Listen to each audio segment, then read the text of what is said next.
some real good-looking suits out here. Some guys looking good. You're representing for the coaches right now, Coach Dino Babers. I don't know. I think those guys, my guys have outdressed me, and I'm just trying to hold on. I'm the bridge from the old to the new. I'm just trying to hold on here. Why are you looking at me when you talk about I'm looking for some support. Hey, Coach, we've been sitting here with the Atlantic talking about the quarterbacks, all 7 quarterbacks returning. You got a guy in Garrett Schrader who took some great strides. A big offseason for him as he steps in again as your man. What are you looking forward to seeing most from Garrett this year? Leadership. Okay. Leadership, and he's done nothing but demonstrated that. And, he's the type of guy where not only is his legs can help us, but the way he fights, the way he competes, if everybody's going to play as hard as him, we're going to have some opportunities to win some games. Coach Sean Tucker, great player, obviously. He's a guy, if you could give it to him 40 times a game, you probably would. If you knew he would hold up. Do you guys have a magical number as far as totes, or how often you try to get the ball to him? That'd be the best way to get him to go to the pros, to tell him that there's a limit. We do not. There is no limit. And I will say this, Coach, and I say out of all respect, because you're always a coach to me, like the term boo, you're a coach to me. I stood behind him the entire spring, and I'm being modest about what I'm about to say. Yes, sir. He's better. Wow. And I don't know how to. I'm not going to lie to you guys. He's better, so it's going to be a sight to see. Yeah. We talk about Sean Tucker's growth and Garrett's growth. Watching him on tape, I actually love Garrett. Watching him, he's a fun watch. Yeah. But your defense, man, that's always been stout. Mikael Jones, I think, leading tackler last year. How has he grown coming into this last season? Heartbeat of the defense, not even close. The guy, he's the leader of that entire defense, and they go as he go. And his group, Stephon Thompson, Marlo Wax, those 3 linebackers. Mm-hmm. OMG. Yeah. That's some young people terms right there. OMG. So those guys, when they're on the field, they're almost like a glove. They just kind of know what in the heck's going on, and they all bring something to the party. I'm not making this up now. That group may be the best group ever for us. Wow. I mean, and we've got some cats that are still in the pros playing linebacker, right. But as a group, wow. Wow. They're awesome. Special, Coach. I mean, this defense we talked about a couple weeks ago is going to be really fun, and I'm excited to see it because of that linebacking core, but also because that duo you have at cornerback with Deuce, with Garrett. I mean, they are freaky. Garrett's kind of been established. Deuce really jumped onto the scene last year.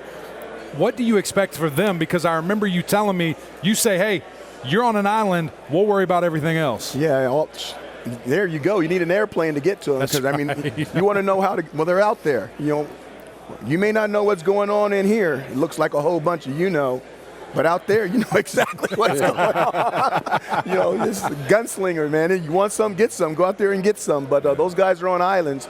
And Garrett, Deuce, I was talking to Deuce earlier this week after a workout, and I'm like, Deuce, you need to get ready.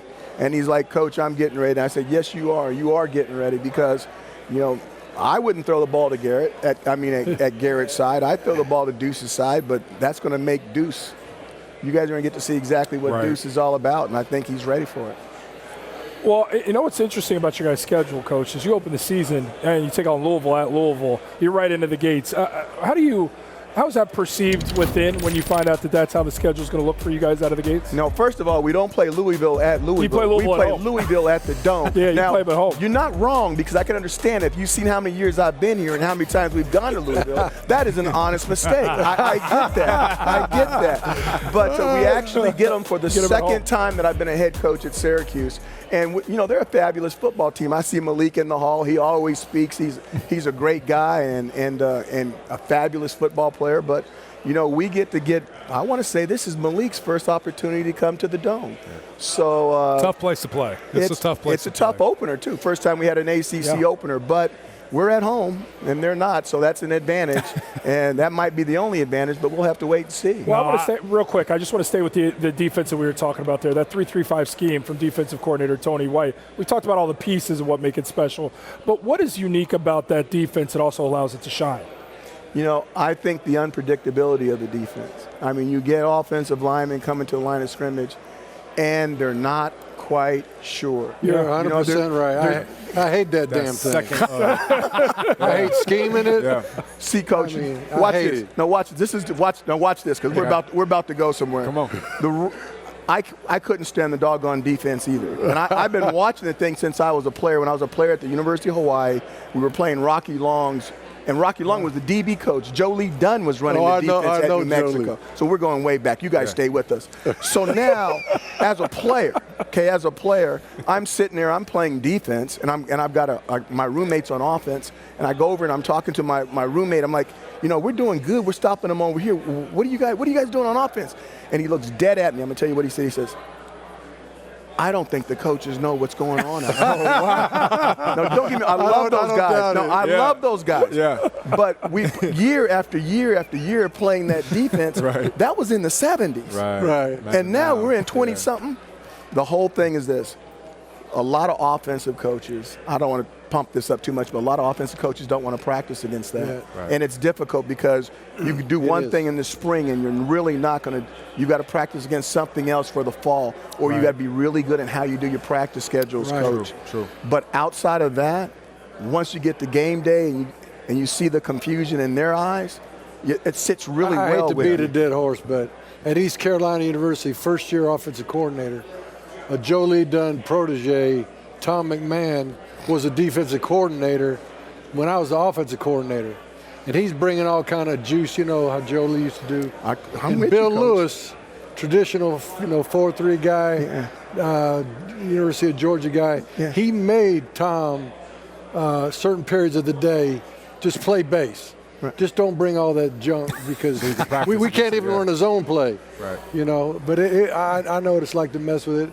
I hate it, and I wish they'd just get rid of the darn thing. Coach, It's real not quick, gonna happen. I wanted to ask you again about Garrett, your quarterback, right? Because obviously this year he's coming in as QB1. How much more confident does that make you, and how much more confident you think it makes him as well? Well, it's his team right now, and he's demonstrated that, his work ethic, stuff that they've done over the summer to get better, and they need to continue to do that. And the way I look at it is, every job's open. But if you're going to go get that job, wow, we're going to have some kind of quarterback. Absolutely. So go get it. Go get it if you can. But if not, we're going to be sitting good at that position. One last question, Coach. Have you ever gone to church and done the preaching? No, sir. I swear, lightning can't strike churches too. I could just see you right now at the pulpit, man, being real and getting after people. We got a real good pastor at our church. Pastor John does a fantastic job at So we'll continue with him, and everybody back home in Syracuse knows what I'm talking about. We love him, and I'm glad to come in there every Sunday and sit and listen to him. It's always a pleasure. Got it.